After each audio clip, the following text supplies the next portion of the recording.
Boys, it's that time of year. We're finally back after months and months and months of not having it. Boy, do we miss it. The football season is back. Starting tonight, NCAA football. Granted, there was a game Saturday, but I feel like this is the start. This is the morning we all wake up for. This is the morning that we check all the sports books to see what has the best line. Who has the best players? Who's going to take it all this year? Not just that, but we have NFL season next week. I missed it. I hope you guys missed it. I am so excited. I cannot wait to watch these games tonight. I cannot wait. This is Crossing the Line. Thank you guys for joining me for another special week of this program. And let's just jump right into it. Let's talk some NCAA football. Look, I don't have a horse in the race. I'm not a fan of any team. I'm just a fan of the sport. Just a fan of the sport when it comes to NCAA. I did go to ASU, but I'm not that big of an ASU football fan. So I just enjoy watching these teams play. Who's going to take it all this year? Is it going to be Texas? Is it going to be Ohio State? Is it going to be Oregon? They look good this year. I'm a huge fan of their coaching staff. But today at 2:30 p.m., granted this episode is coming out tomorrow, so you'll know if I was wrong in guessing what I think is going to happen or if I'm right. But today we have Boise State and South Florida, and we have the Nebraska Cornhuskers and the Cincinnati Bearcats. We're talking Big Willie C against Travis Kelce. I think Travis is going to be at the game. Just saying. Think Travis Kelce is going to be at the game. Maybe Jason just to support his brother. Who knows? Taking his shirt off, getting hammered in the stands. But let's go with the first game. Boise State, South Florida. Let me just look at these odds real quick. Sorry, boys. I should have had this pulled up.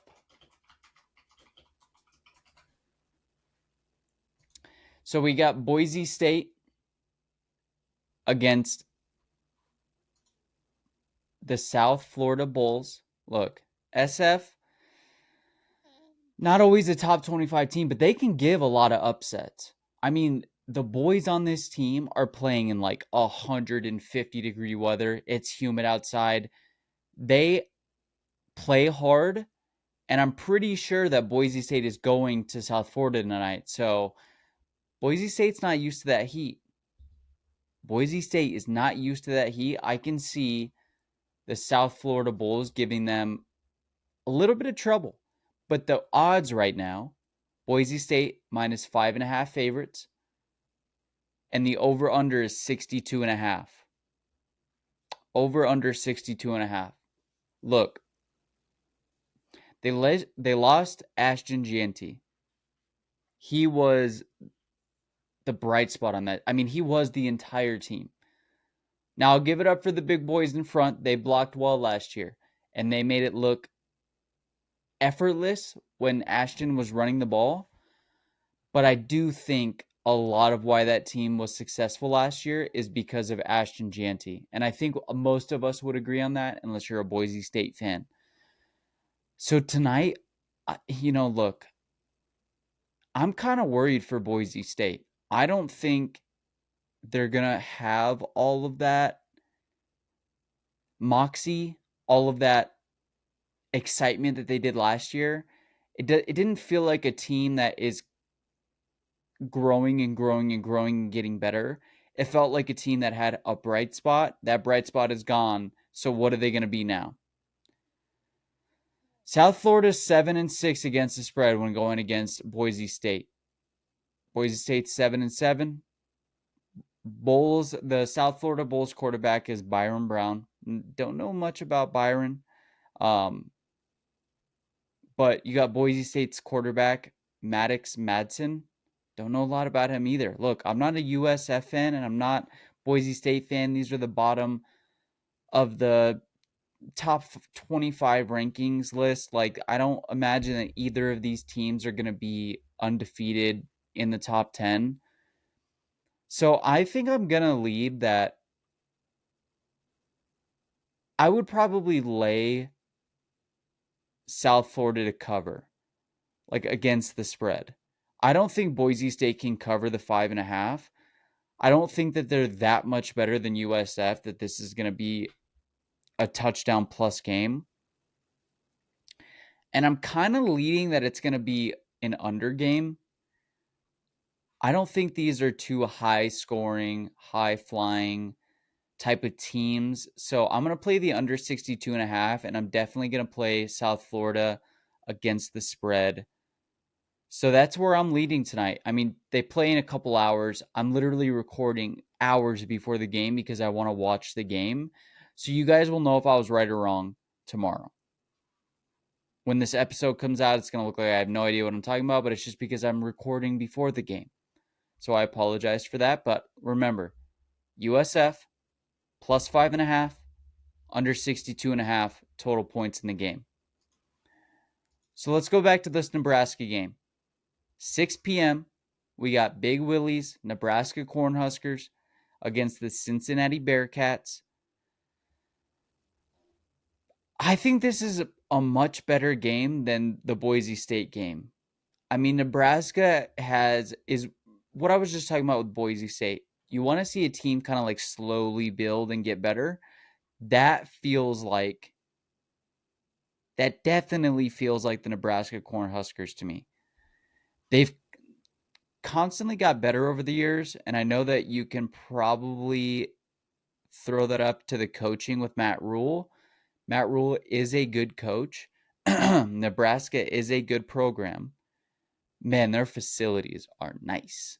I've seen it in videos. I've never been there. Quarterback Dylan Raiola. You got wide receiver Dane Key, tight end Heinrich Harburg. Hopefully pronounced that right. No idea. And then Rocco Spindler for an offensive lineman. Look, I love Travis Kelce. I love the Kelce brothers. Never had any love for the Cincinnati Bearcats. I don't think that they're going to win this game tonight. I would probably take Nebraska in this game. As long as they can find a good rhythm on offense to start the game, I think that it'll be good. But I think if it's a defensive game where the offenses can't figure it out, they're looking staggered, they're looking like they're being hindered by, a first game nervousness, first game nerves, all that. I honestly think that better coaching staff goes to Nebraska. I like Matt Rule. I'm going to take Nebraska in this game easily. I think that it's probably going to be a 10-point plus game. Let me see what the over-under is just to check.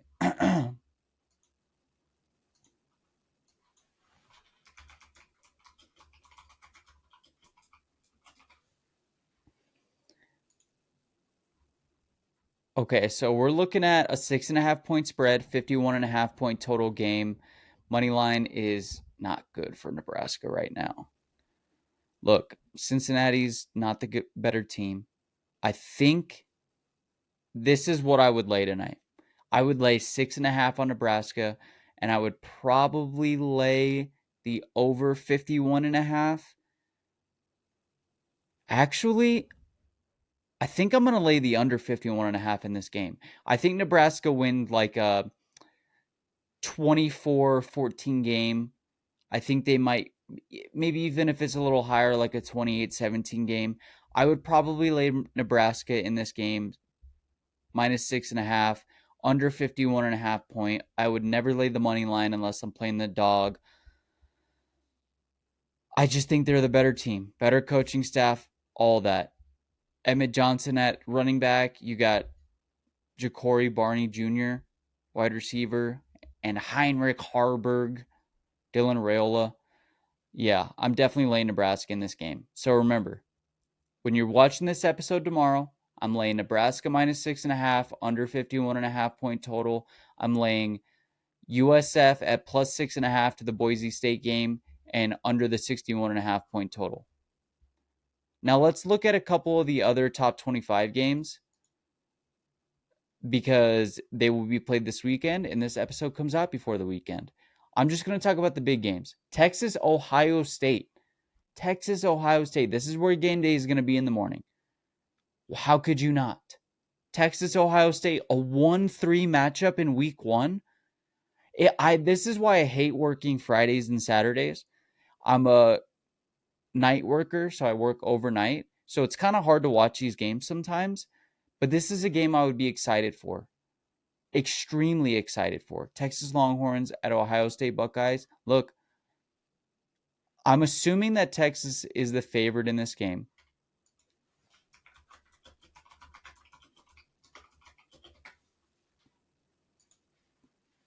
I'm assuming that Texas is the odds favorite in this game. Let me just find it real quick. On Saturday,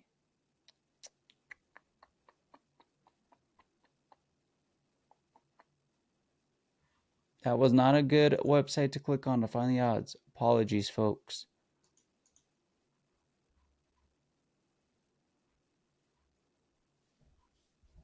Man, cannot find it. I do not want to have to look up specific games.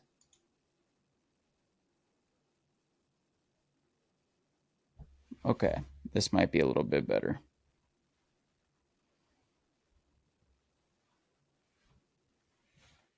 Texas, Ohio State, sorry, that took forever to find. Ohio State's the favorite. That's what I expected, but I wanted to make sure because Texas is technically ranked number one in the top 25 rankings. It's a minus 1.5 game. I mean, they're expecting this thing to be close, over 47.5, a little bit of a defensive game, not high scoring, all that. I'm taking Ohio State in this game. I just think Ohio State is literally just a team every year that I've been alive has been good. Every year. They're always a contender for the championship. Texas, this is a team that I'm like this close to being a fan of if I was going to be a fan of a college football team. I don't know why I like Texas so much. I love that burnt orange look. I love the Longhorn logo. I love it all. But I do think Ohio State is going to be a contender for the championship this year. Texas might be too. But a minus one, I mean, this is a game that sucks for both these teams, right? Because, like, let's say Texas loses, that puts their odds at being in a top 10, maybe top 8 ranking, like, nearly impossible. Those teams go undefeated and end up in the top 5. So, whoever loses this game is going to have an uphill battle to make the playoffs. But I'm taking Ohio State tonight, and I'm laying the over. I'm laying the over 47.5 in this game. The next game I want to talk about is LSU and Clemson. Let me see what the line is at.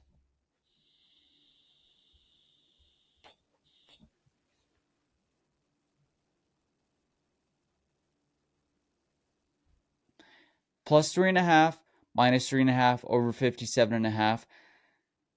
The favorite is Clemson. I think they deserve to be the favorite. I think that coaching staff is good. They kind of had an off year last year.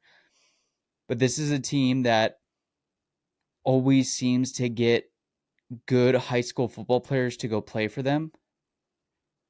And so I'm going to take Clemson in this game. I don't think Clemson is going to be a championship contender team. I don't think LSU is either.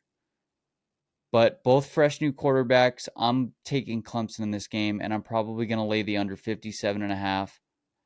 I think they're going to have a little bit of hindrance on offense. I think it's just going to be the first game jitters. Both these teams will figure it out. I don't think either of these teams are all that impressive, but I am going to take Clemson in this game. Minus 3.5, under 57.5. The next game I want to talk about, and probably the last game that is big that I want to talk about, is I want to talk about this Notre Dame, Miami, Florida game. Oh, man. I don't know. This one's hard. I like Notre Dame's coaching staff. I do really like Notre Dame's coaching staff. Let me just go and click on this game specifically.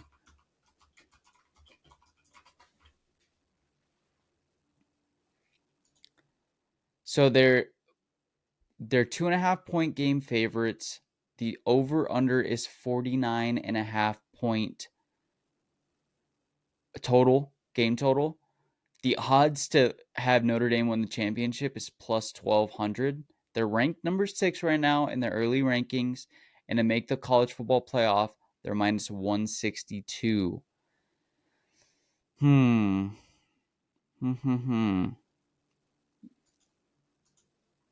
This one is a hard one. Ugh.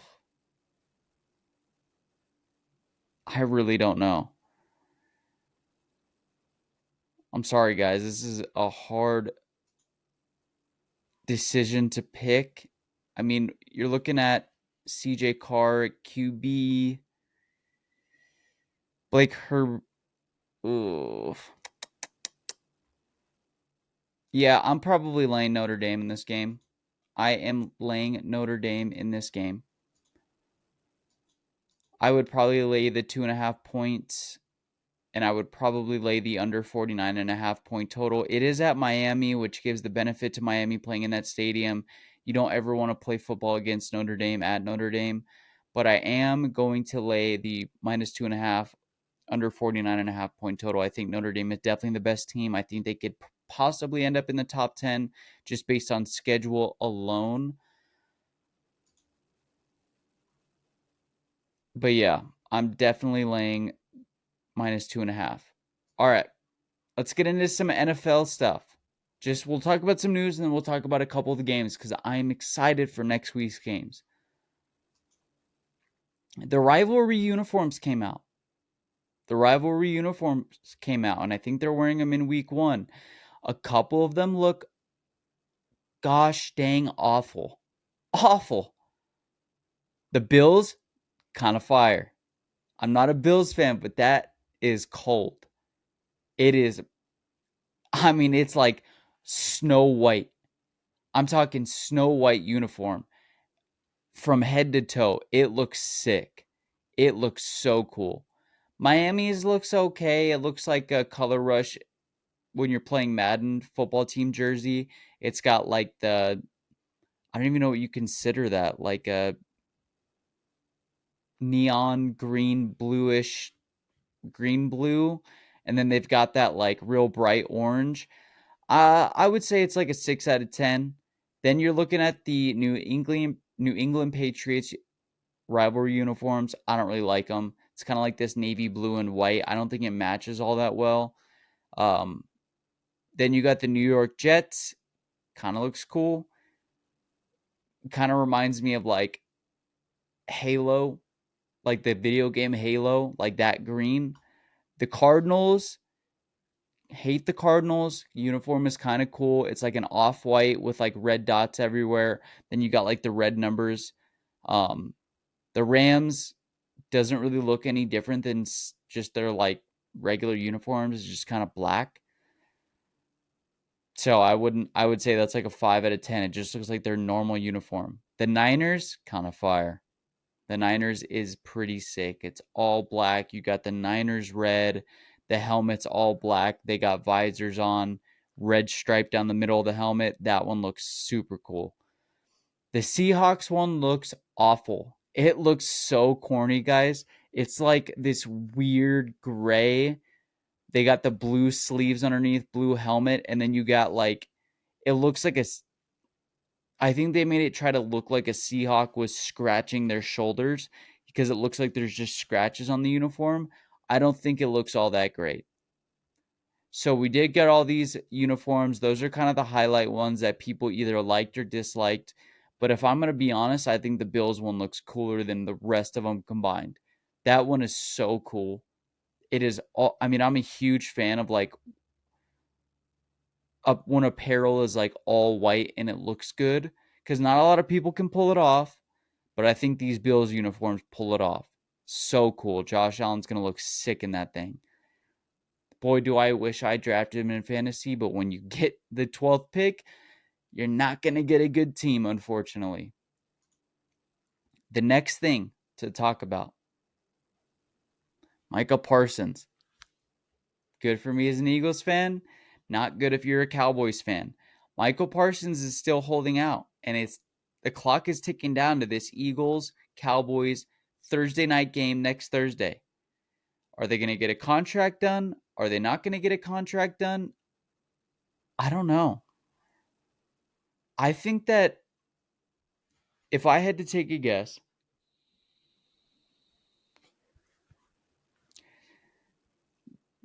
Jerry Jones and the Cowboys are going to call his bluff.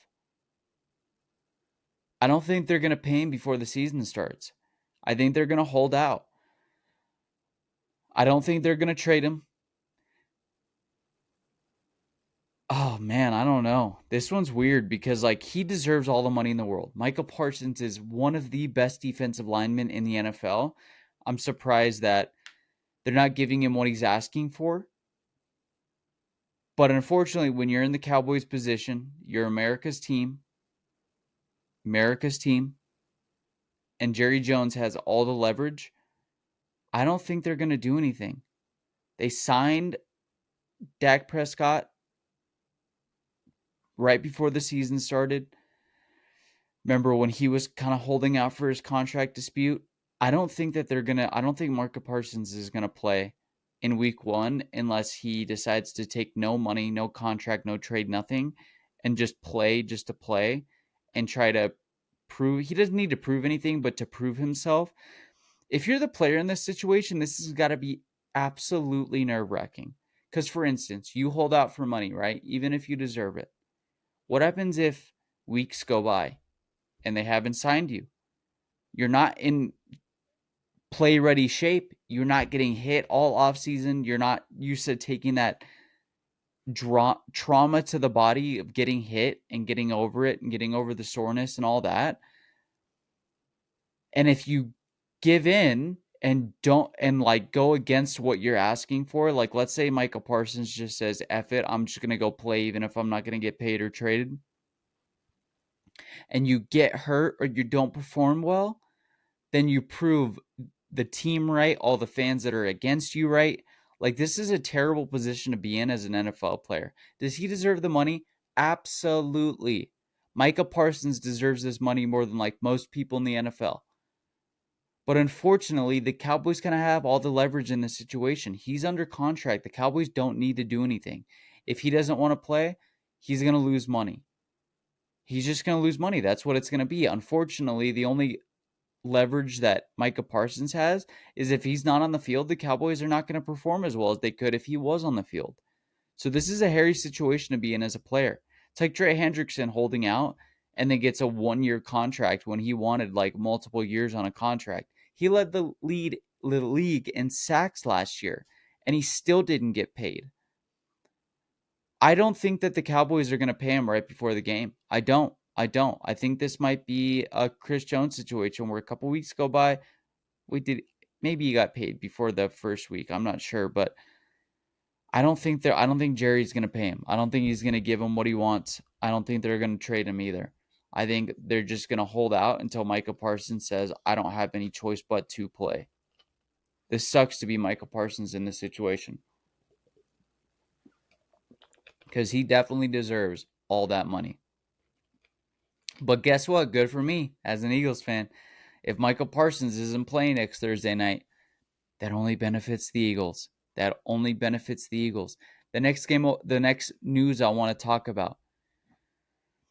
I don't know how many of you remember this story, but before the last season started, so before last season during the offseason, Rashi Rice and his friends were racing down a highway, got into an accident.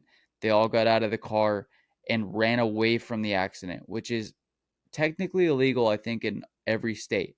If you get in an accident, you have to wait until the police arrive to get the story, to write it down, to give fault to whoever was at fault, all that. But when you leave the scene of an accident, that is not legal in any state.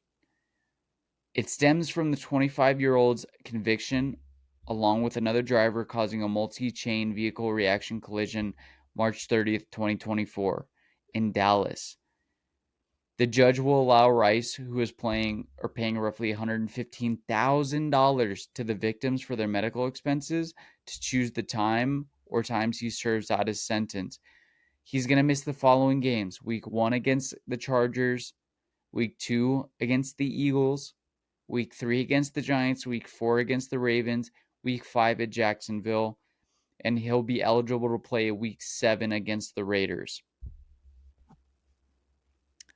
I kind of expected this. I thought this was going to happen last year, but I think they maybe needed to let the court figure out what they wanted to do first, what the conviction was going to be, what the fault was going to be, what the sentence was going to be. So, Rashi Rice is a good wide receiver, but do I think that he is so important to the Kansas City Chiefs that if he doesn't play, they're going to not do well? No. Look, it's the Chiefs. As long as you have Travis Kelce and you have Patrick Mahomes, this team is going to be inexplicably always good. But that's the last thing I wanted to talk about for news-wise. Let's get into a couple of these games. So week 1, starting off the season, EAGLES Eagles against the Dallas Cowboys. No Micah Parsons. You still got Dak. But they haven't been, I don't know. I just never have faith in the Cowboys to be a championship caliber team. I don't know. Unless you're a Cowboys fan, I think we've all seen them year after year choke. Now, do they have a chance of beating the Eagles in week 1? Of course. When you're playing a team in your division, it's always going to be competitive. Even if it's week 17 and one team is, or like let's say week 13 and one team is gosh dang awful and one team is great, there's still always a chance that it's going to be a competitive game because they're in the same division. They see each other all the time. But I have faith in the Eagles to win this one. Then you got the Chiefs and Chargers on Friday night at 5. I'm taking the Chiefs. Actually, I think this game's in Brazil. I don't know. The Chargers might be damn good this year. You're welcome, Emery, for saying that, but I think the Chargers are going to be good this year. It's still the Chiefs. You still have Travis Kelce. You still got Pat Mahomes. You still got Chris Jones under contract. I think this is going to be a close game, but I'm taking the Chiefs. The next big game we'll get into that we're going to talk about is the Bengals and Browns. What are the Browns going to do at QB? Are the Bengals going to actually have an offensive line that can keep Joe Burrow protected? Please, as long as you protect him, he might be the best quarterback in the league. But if he's hurt all the time, the Bengals are going to suck. If he's getting sacked more than any other QB in the league, they're going to suck. But Joe Burrow is like ungame planable. He is that good at QB. There's a couple QBs that you just cannot game plan against. Joe Burrow is one of them. You keep him protected, he'll find holes. He'll find his receivers. I'm taking the Bengals in this game. Obviously, I'm just curious to watch this game to see what the Browns do at QB. Are they even going to be good this year? I don't even know. They're probably not going to be good this year. But then you have the Texans-Rams game Sunday at 1. Rams, you got Matt Stafford. He's getting a little bit older. You got the Texans with C.J. Stroud. Think Mixon's still hurt on IR. I'm not entirely sure if he's going to be game ready for game 1. But I probably would take the Rams in this game. Oh, man, I don't know. Yeah, I'm probably taking the Rams in this game. Then you got the Lions-Packers game. Definitely taking the Lions, but I think it's going to be a damn close game. The Packers, great coaching staff. You got Jordan Love. He became a better quarterback than I think any of us expected when he got drafted under Aaron Rodgers. Sunday at 5 o'clock, we get the Ravens-Bills. Ravens-Bills, game 1, week 1. This is an incredible Sunday night game. I guess they're doing like a dual Sunday night. Or no, this is the Sunday night game. My apologies. Lamar Jackson. I think they're going to wear those rivalry jerseys. You got Lamar Jackson against Josh Allen. Oh, man, this is going to be a good game. If I had a gun in my head and I was getting asked who's going to win this game, I think I'm going to take the Bills in week 1. I think both these teams are championship caliber. I think they both can compete for the Lombardi Trophy this year. Taking the Bills in week 1, but I think the Ravens might end up having a better record overall this year. Then Monday night game, you got the Vikings and Bears. Ooh, this is going to be, and also I think this is going to be a good game. Let's go Vikings.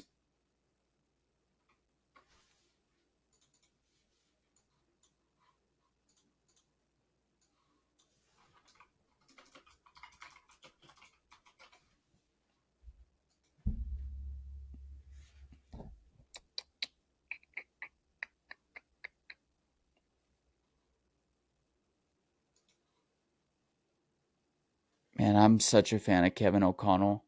He is so good. This is going to be a coaching staff lineup or like a coaching staff game. Oh, I don't know. This is going to be a good game.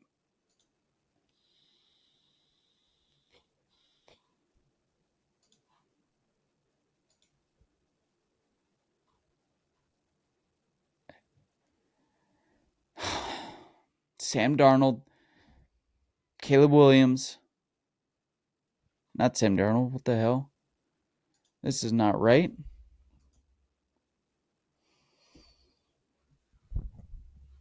Man, I hate that they just don't give me what I want when I'm looking it up.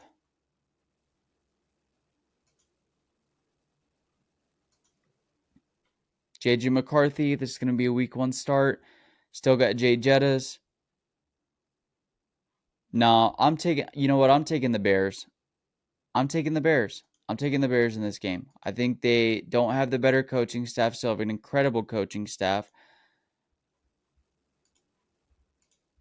Caleb Williams, you got new rookie Colston Loveland. Sorry, apologize for the messed up name.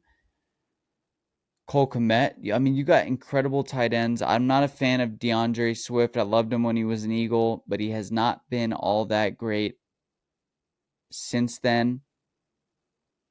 DJ Moore. Yeah, I'm taking the Bears in this game. Honestly, taking the Bears in this game. I don't think it'll be a coverage game, like unless it's a 2.5 point game, then I think it might be close. Then I think they might be able to cover, but I'm definitely taking Bears in the week 1, but I think the Vikings will figure it out. I mean, Caleb Williams has already played last year. He's already got that year under his belt.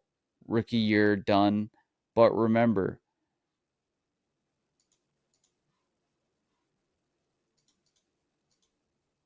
that JJ McCarthy was hurt all last year. He had like a knee or something that was affecting him. You still got Jay Jettas. I think they'll figure it out. I think they'll be able to, Kevin O'Connell will be able to get the boys' game ready for the entire season.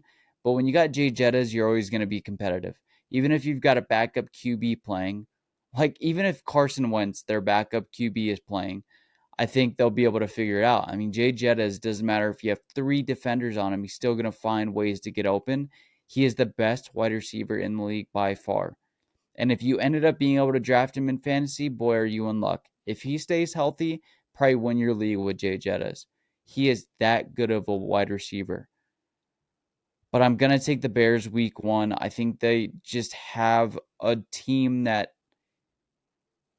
is going to be a little bit more solid week 1. I think it's going to take a little bit of time with JJ McCarthy to kind of figure it all out, be able to read defenses, all that. I mean, luckily he's got Kevin O'Connell, the QB whisperer, under his belt, but I do think that the Bears are going to win week 1. TJ Hawkinson, I love TJ Hawkinson. He's such a funny guy, cool hair, all that. But Jay Jettas, unfortunately, I don't think you're going to be able to win week 1, but could he score 50 fantasy points this week? Absolutely. We'll talk more about it next week, right before the games. We'll get into the nitty-gritty, talk about the details of everything going on. But boys, thank you so much for joining me today. Football is back, finally, and I am damn excited about it. Finally. Be able to have my dad on, talk about episodes, maybe talk about a little bit of fantasy football, be able to have Jamie on, be able to have maybe multiple guests on talking about the NFL and NCAA football. We're back. Finally, something to be excited for. We get our sports books out. We get to play a little fantasy football. We get to bet on these games, have a little bit of heart pounding. Are they going to cover? Is the point total going to go over under? I am excited. We've spent months waking up every day going, I just wish it was football season.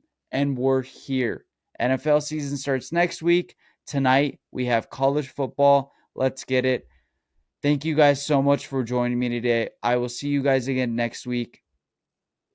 We'll talk about the start of NFL season. We'll talk about how week 1 went for NCAA football. Did Ohio State win? Did Texas win? We'll talk about all that. Thank you guys so much for joining me. This is Crossing the Line with Devv, and I will see you guys again next week. Let's have a good football season. I hope all you guys win your fantasy games, and I hope all your bets hit. See you guys next week. Peace.